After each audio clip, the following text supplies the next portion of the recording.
Smart Trends, on parle intelligence artificielle avec cet enjeu autour de la place que la France, que l'Europe peuvent prendre dans ce match, ce combat mondial autour de l'IA. Je vous présente mes invités.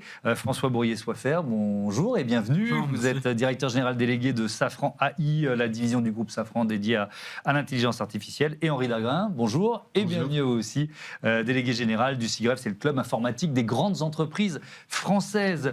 Je ne sais pas si j'ose vous poser la question, mais quand même, on va parler d'IA générative. On rappelle peut-être en quelques mots très vite de quoi il s'agit. De quoi il s'agit? Alors, c'est une forme d'intelligence artificielle, parce qu'effectivement, sous ce terme-là, on a tendance à y mettre une forme de mot-valise avec énormément de choses, et pas seulement de l'algorithmique, comme ça pouvait se faire il y a quelques années. L'IA générative, c'est cette IA qui va être entraînée sur des quantités de données considérables, ce qui vient d'ailleurs tirer des sujets sur de la puissance de calcul et ce type de choses, et qui va donner des résultats, ce qu'on va qualifier parfois d'output, qui ne sont pas totalement déterminés par rapport à ce que vous auriez pu avoir en données d'entrée. Et donc, c'est celles avec lesquelles le grand public dialogue le plus souvent. L'exemple le plus parlant, c'est les technologies qui sont celles de Mistral, qui sont celles d'OpenAI, qui sont celles qui ont effectivement éveillé l'ensemble du grand public sur les sujets d'intelligence artificielle, là où précédemment c'était des sujets un peu plus niches, soit sur des segments de marché très déterminés, soit pour des fanas informatiques. C'est ce qui a permis finalement à l'IA de se démocratiser et d'être massivement utilisée par les citoyens et puis par les entreprises.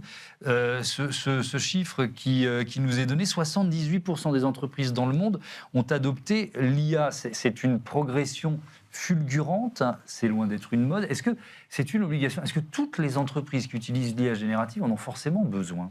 Alors attention, parce que effectivement, si on parle d'IA générative, effectivement, il y a cette grande tendance, mais qui date de novembre 2022, au moment où OpenAI a rendu en accès libre son produit, avec, je crois, plus de 100 millions d'utilisateurs de comptes créés en 2 mois. Enfin, quelque chose vertigineux. Très, très vertigineux. En revanche, pour les grandes entreprises et au sein de leur système d'information, ça fait déjà bien longtemps qu'il y avait une diffusion de composants d'IA sous la forme du machine learning depuis longtemps, et pas de l'IA générative. Et donc il y a quand même une forme pas tous les salariés qui s'en servaient. Ils s'en servaient sans savoir qu'ils s'en servaient, bien souvent. C'est surtout ça.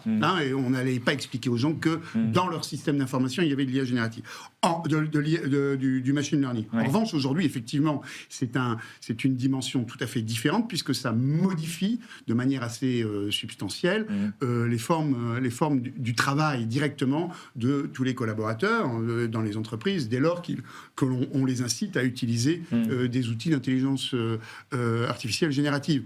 Sachant par ailleurs que même dans les entreprises qui ne les incitent pas, il y a tout un sujet autour du Shadow AI qui est substantiellement différent du Shadow IT, puisque c'est de l'usage par les collaborateurs à leur propre profit d'outils d'intelligence artificielle générative, et bien souvent sur des devices personnels, ce qui, par ailleurs, pose des questions en termes de sécurité, de protection de l'information de l'entreprise dès lors qu'il s'agit de données sensibles.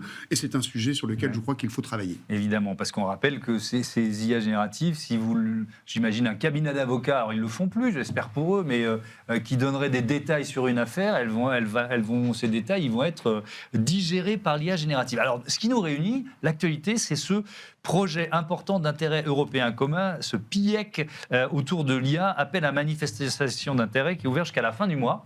Vous diriez quoi, François Bourrier-Soifert? C'est une opportunité pour les entreprises françaises? C'est l'impulsion européenne que vous attendez? Comment vous définissez ce moment?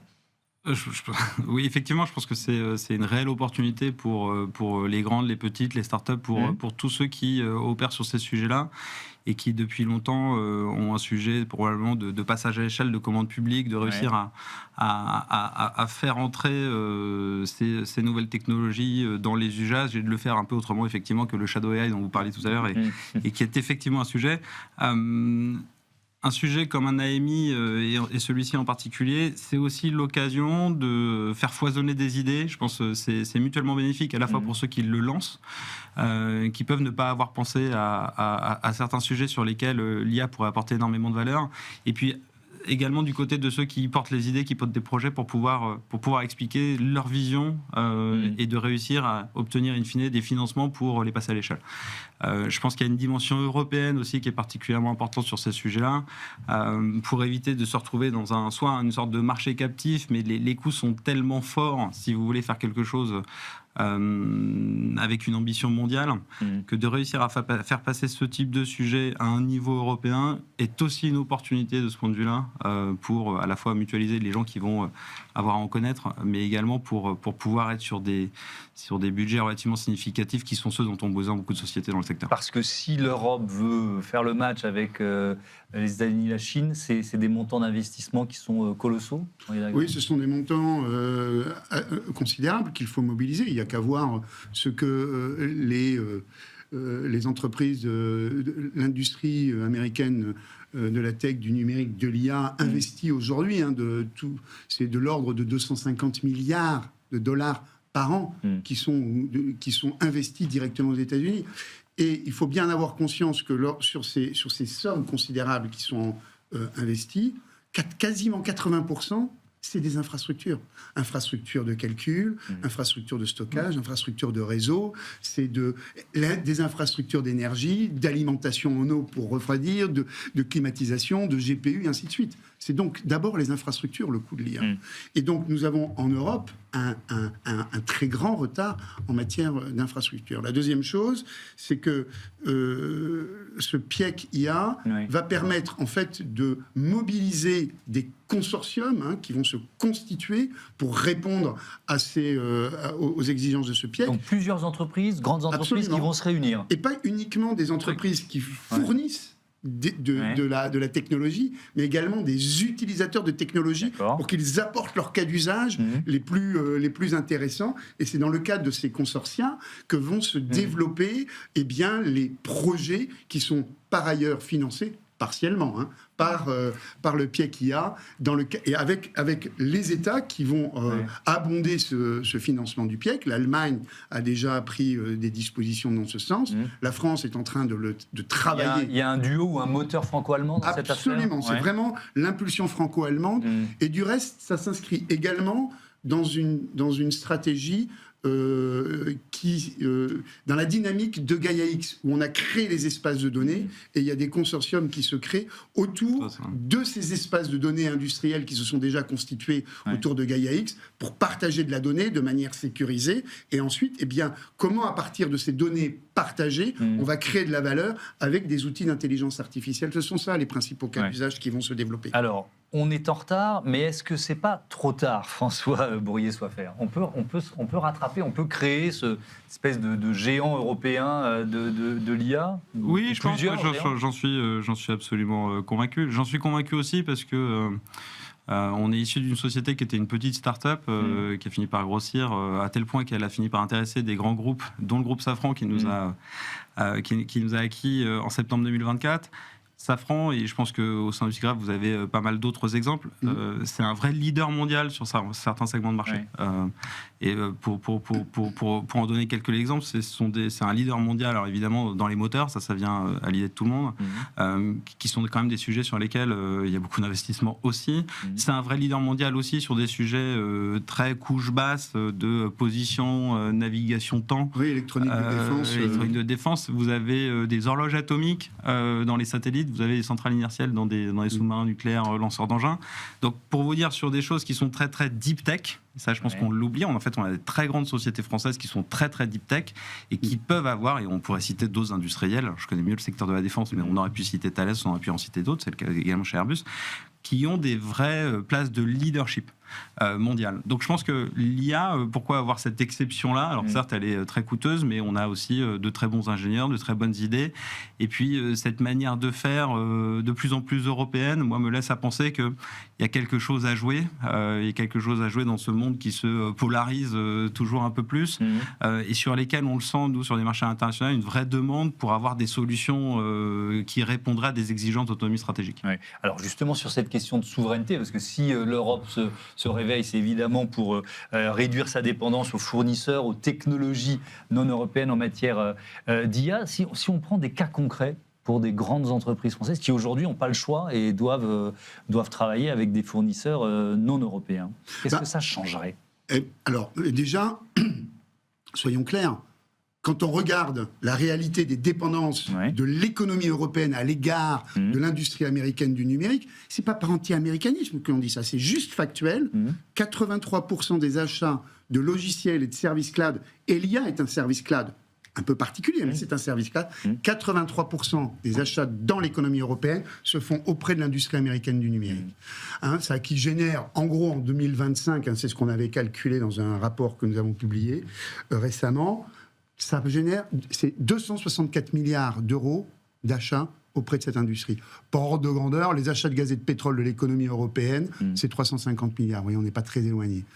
80% de la valeur ajoutée aux États-Unis, ce qui entretient 2 millions, près de 2 millions d'emplois directs, indirects et induits. Si on continue comme ça, eh bien, c'est avec l'intelligence artificielle et sans se doter de nos propres capacités, cette dépendance, elle va s'accroître. C'est pas... Et le problème de cette dépendance, c'est qu'à un moment donné, ça a des effets directs sur la compétitivité de l'économie européenne. Bien sûr, mais donc là, il y a une volonté d'inverser la tendance. Absolument. Mais c'est une course contre la montre aussi dont on est en train de parler, vu les montants investis dont vous nous parliez tout à l'heure, la rapidité, la montée en puissance des modèles développés par les gens américains ou aussi par la Chine. Mais on sait les faire, les modèles, c'est pas tellement ça. C'est toute la dynamique industrielle, avec une régulation de cette dynamique industrielle qui doit être repensée pour faire de la technologie, non pas avec une stratégie de prix bas pour le consommateur et de protection de sa vie privée, mais le faire comme les États-Unis, comme avec cette obsession que ça soit un des piliers de la puissance. Mais donc ça veut dire quoi ? C'est la réglementation qui doit changer au niveau européen ? Il y a plein de choses qu'il faut modifier. C'est notamment jouer sur les différents leviers des politiques publiques qui permettent de développer un tel secteur industriel. Et ça accompagner le mouvement des entreprises, notamment à travers des consortiums comme ceux qui vont se créer à travers ce PIEC IA. Est-ce qu'on peut créer une IA européenne qui... soit la plus éthique possible, parce que c'est aussi un enjeu de l'IA, de son usage, de ce qu'on va en faire dans nos sociétés. Est-ce que ça peut être sa particularité, d'une certaine façon ? Ça peut être sa particularité. Il faudra définir ce qu'est une IA européenne, mais ça pourrait être effectivement une des caractéristiques. Je pense que... il pourrait y en avoir d'autres. On pourrait imaginer que cette façon de faire européenne, c'est aussi en réponse à, peut-être pas un certain nombre d'impérialismes, mais en réponse à des interdépendances ou des dépendances qui sont peut-être un peu trop fortes aujourd'hui. Donc c'est probablement une IA qui autonomise davantage ses utilisateurs ou ses bénéficiaires.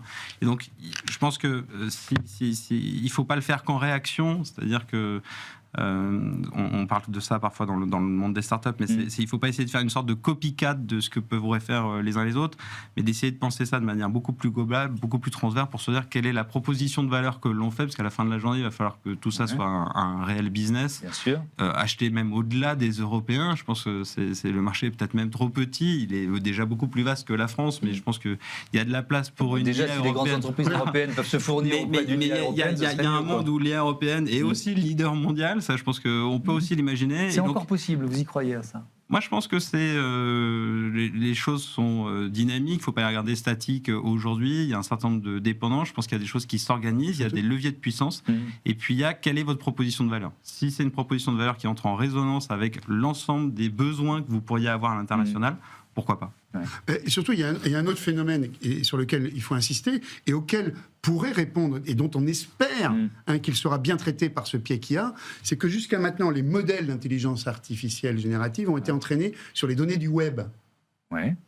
Aujourd'hui, il y a tout un pan de données considérable et à très forte valeur ajoutée qui sont les données industrielles et sur lesquels n'ont pas encore aujourd'hui été entraînés de manière massive des modèles de langage. C'est pour ça que nous cherchons à d'abord sécuriser ces données qui porte beaucoup de propriété intellectuelle, qui porte beaucoup d'enjeux économiques, et ensuite, une fois que ces données sont sécurisées, pouvoir entraîner des modèles, des modèles, des LLM dessus, peut-être plus petits. On parle beaucoup de small model language, sur des modèles métier plus par petits, métier, en quelque sorte.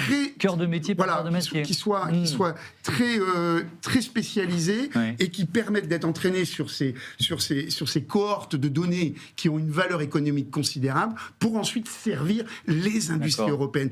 Je crois que c'est un des enjeux. Je ne sais pas si vous êtes d'accord. Est-ce que vous travaillez dans cette direction? Si, je suis d'accord. Alors, évidemment que ça sont des choses qui nous guident, qui sont des grandes directions, des axes d'effort que l'on poursuit. Je pense que sur la donnée, il y a effectivement un enjeu. Dès lors qu'on parle de web, et vous aurez peut-être davantage que moi les pourcentages en tête, mais c'est c'est un pourcentage qui explose et qui fait peur avec des horizons à 2030 où ça devient complètement fou.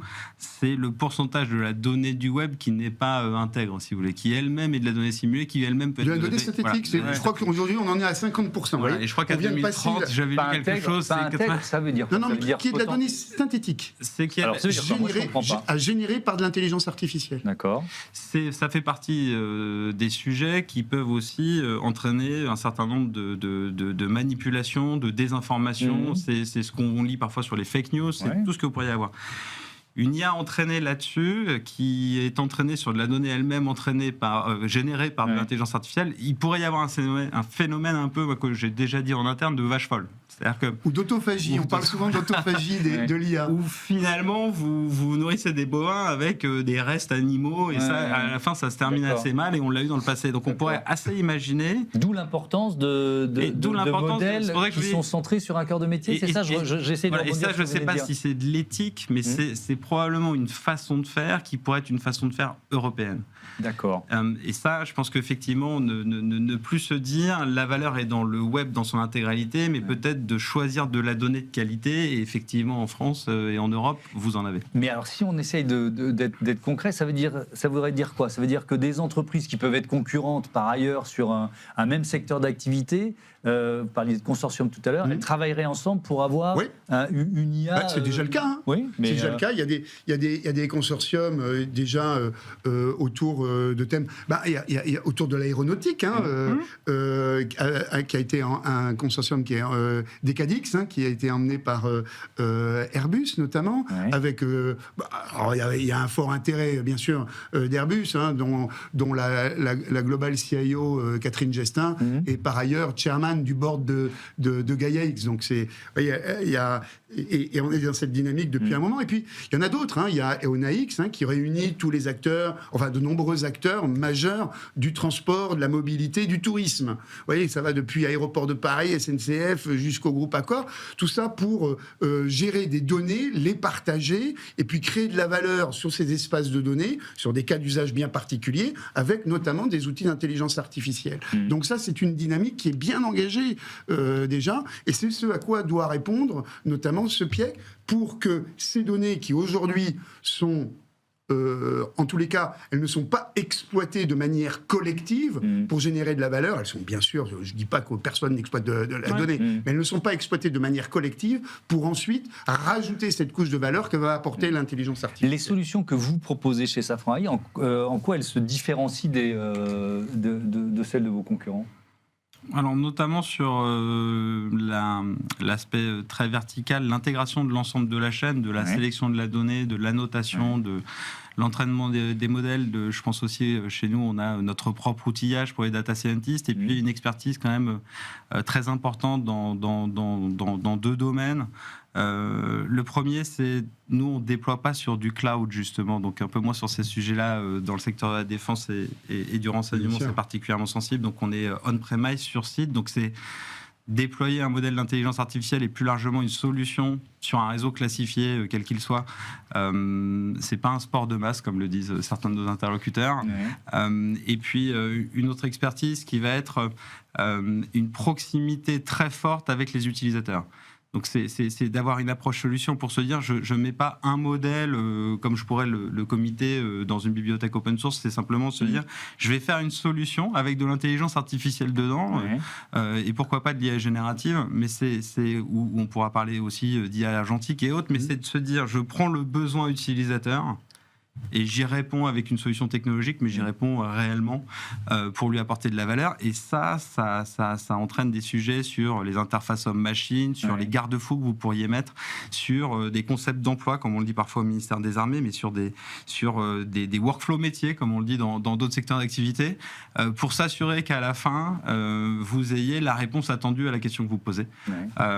Et donc ça, on a énormément travaillé sur ces sujets-là, plus sur l'intégrité de la donnée. On a peut-être aussi marqué par la vache folle, moi c'est ma génération, c'est une traçabilité de la donnée. Aujourd'hui, on prend n'importe quel modèle chez nous, on est capable de vous dire exactement quelles données il a vu en entraînement. Alors il y a un certain nombre de questions ou de critiques, appelons ça comme vous voulez, autour du développement de l'IA, notamment, tiens, je vais commencer par la consommation du secteur consommation électrique. C'est le Shift Project qui nous dit 35 à 55%, c'est la part de la consommation électrique de l'IA sur l'ensemble de la consommation des data centers dans le monde. L'IA prend de plus en plus de place dans la consommation des data centers. C'est pas une critique, c'est factuel. Oui, mais alors après on peut critiquer, mais c'est une question autour du développement exponentiel de l'IA. Quelles conséquences environnementales, énergétiques, et est-ce qu'on les a suffisamment intégrées à l'empreinte est considérable. Je vous disais tout à l'heure que les investissements qui sont consentis aux États-Unis sont essentiellement des investissements dans les infrastructures.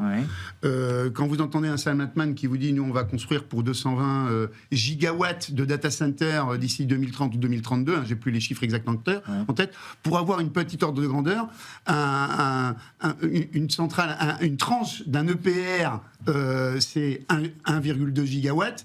Ça veut dire que, grosso modo, il aligne 200 tranches nucléaires type. Mais ils ont beaucoup de projets de mini-réacteurs à construire. Voilà, c'est 100 tranches de PR. Voilà, c'est plus très mini-réacteurs, mais oui, bien sûr.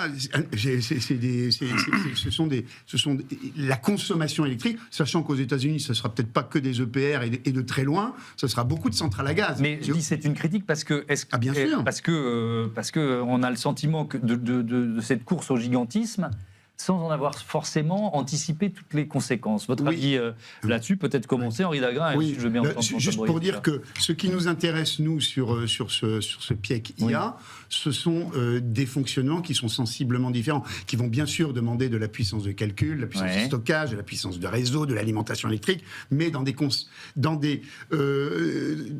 des proportions beaucoup plus faibles que ce que l'on voit sur l'IA générative, notamment grand public,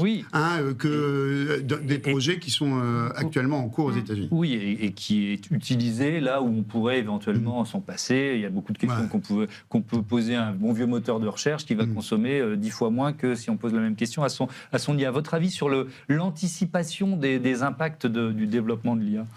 Je pense qu'elle n'est pas inexistante. Je pense à des acteurs comme Mistral, justement, et c'est peut-être là aussi une autre facette de ce que serait l'Union européenne, c'est d'avoir cette... Je crois que c'était les premiers à donner un peu des indicateurs d'impact écologique sur les modèles qu'ils pouvaient publier. Il y a cet aspect aussi sur les petits modèles. Après, je crois que le sujet est assez complexe quand on commence à le détricoter. Est-ce qu'en soi, c'est l'électricité le sujet, ou est-ce que c'est les sources d'alimentation de cette électricité ? Et donc là aussi, il y a un angle sur si c'est de l'électricité issue de centrales nucléaires décarbonées. Est-ce que c'est le même sujet ? Ensuite, il y a des roadmaps technologiques aussi qui finiront par arriver. Moi, j'en suis absolument convaincu. Je pense sur le quantique, sur d'autres choses, sur des sujets sur lesquels d'ailleurs la France et l'Europe sont très bien positionnés, avec des performances dont on comprend aujourd'hui qui pourraient dépasser le plus gros cluster de GPU existant, avec des ressources bien moindres parfois que celles que vous évoquez. Je pense que ce gigantisme, il est aujourd'hui très américain et plus largement au-delà de l'IA. De ce qu'on avait lu aussi sur, je crois que c'est DeepSeek, le modèle chinois, il était déjà bien moins consommateur, en tout cas dans ses chiffres affichés. Et je sais qu'en France, on travaille aussi à faire en sorte que ça puisse être une approche différente. Ça j'en suis... Allez, deuxième critique sur les conséquences en termes d'emploi. les métiers qui... alors, il y a des métiers qui vont se transformer, qui sont déjà en train de se transformer, des métiers qui, sans doute, vont disparaître. Là, ce qu'on voit à l'œuvre, c'est des postes de juniors, notamment dans tout ce qui est, par exemple, cabinet de conseil, etc., qui sont remplacés par l'IA, tout simplement. Oui, il y a ce risque qui est effectivement agité régulièrement. Si on ne recrute plus de juniors en se disant que les seniors vont utiliser de l'IA, ils seront meilleurs que des juniors pour le faire, on n'a plus besoin des juniors, bientôt il n'y aura plus de seniors. Non, ça c'est sûr. Maintenant, oui, mais c'est un peu ce qui est en train de se passer. On le voit sur quelques métiers. Les plans de licenciement ou de non-recrutement, c'est d'abord les juniors. Nous, on ne le voit pas. Vous dans nos entreprises, en tant qu'utilisatrices de produits et services numériques. D'accord. Pour l'instant, en tous les cas, il n'y a pas eu même un frémissement dans cette direction. Il y a effectivement des adaptations de compétences et qui sont nécessaires. Alors là, pour le coup, partout. Et il y a une course de vitesse, effectivement, parce que les collaborateurs qui n'auront pas réussi dans 4-5 ans à se former, là, pour le coup, ce n'est pas qu'on n'aura plus besoin d'eux, c'est que leur employabilité risque de se dégrader. Et donc là, la principale préoccupation aujourd'hui, je crois, pour les dirigeants d'entreprise, c'est d'accompagner tout ce change management, toute cette transformation des compétences qui est nécessaire pour adapter. Et puis, il y a un deuxième sujet, parce que si on voit l'IA uniquement sous l'angle de la productivité, pas de la compétitivité, alors oui, on risque de se retrouver dans cette situation où je vais remplacer des personnes par des IA. Sauf que depuis le début de l'histoire de l'informatique, on a entendu ça régulièrement. Ah oui, mais si je vous mets des PC, vous allez avoir besoin de moins de personnes. En fait, c'est pas ce qui s'est passé. Et c'est pas très nouveau, cette tendance. On peut dire qu'à chaque révolution industrielle, on s'est posé la question. Il faut peut-être regarder ça, mais sans oublier qu'il y a quand même un énorme travail de formation à faire partout. Votre avis ? Parce qu'effectivement, on a dit ça à chaque révolution industrielle, sauf que celle-là est peut-être un peu différente des précédentes. Pour vraiment être au quotidien chez nos utilisateurs et avoir certains sujets que je qualifierais en production opérationnelle réellement utilisés, nous, ce qu'on a pu observer, c'est non pas des réductions d'effectifs, mais plus une transformation des métiers et qui généralement va plutôt permettre de se libérer d'un certain nombre de tâches pénibles, automatisables, appelons-les comme on veut, pour précisément faire en sorte que des gens qui sont parfois très formés puissent travailler sur le haut du spectre, comme disent là aussi certains de nos clients, disons les tâches nobles. Et en fait, ça va plutôt démultiplier ce que vous pourriez faire plutôt que de gagner du temps ou gagner de la productivité. Je pense qu'effectivement, cet angle de compétitivité dans un monde de plus en plus compétitif semble être le bon. C'est du change management, vous l'avez dit, c'est de l'acculturation et c'est éviter justement de tomber dans un cliché qui consisterait à dire l'IA va juste simplement nous remplacer. Ça sera certainement le cas sur certains sujets, mais je crois que c'est plus accompagner ces personnes-là pour les mettre sur d'autres sujets. Mais c'est pas du tout ce qu'on observe là, non pas dans l'entreprise, parce que nous, on n'a jamais autant embauché que des data scientists, mais c'est chez nos utilisateurs où pour rien vous cacher, les premières réunions qu'on a pu faire il y a quelques années sur ces sujets-là, c'était la crainte des utilisateurs finaux. Et en particulier des opérateurs qui n'étaient pas toujours dans le niveau hiérarchique de décision, qui se disaient « mais moi je deviens quoi demain ?» Et aujourd'hui, ce sont des grands promoteurs de nos solutions, parce que ça leur a permis de faire des choses plus intéressantes qu'une bonne partie des tâches qui avaient été pénibles. Allez, on termine là-dessus. Merci beaucoup. Merci à tous les deux d'avoir participé à cette émission. Plaisir. Je vous dis à bientôt sur Be Smart for Change. Merci de votre fidélité. À très vite pour un nouveau Smart Trends. Salut. Merci.